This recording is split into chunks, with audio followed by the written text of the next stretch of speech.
Parmi une trentaine de salariés, pas moins de 7 animateurs.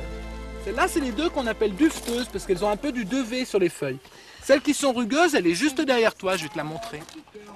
En pleine floraison, l'initiation de groupes scolaires, des classes vert foncé dans un jardin spécialement conçu. On essaye de faire un jeu de recherche du légume préféré. Chaque enfant pense à son légume préféré. On essaye de le trouver, de le voir comment il est cultivé, avec quelle plante, par rapport à quel problème que peut subir le légume. Donc ça, c'est la première phase pour susciter l'enthousiasme et puis focaliser l'attention. Donc tu vas les chercher là et puis toi, tu vas les chercher de l'autre côté. Tu fais attention de ne pas écraser les fleurs qui servent à attirer les abeilles, hein. Les sens en éveil, les jardiniers en herbe découvrent le b.a.-ba du bio, les cycles naturels, la diversité biologique et l'interdépendance des espèces. Cette plante, on l'appelle la consoude de Russie. Elle est utilisée pour soigner, hein. C'est une plante qui aide à souder quand on se casse un os, quand on se déchire un muscle.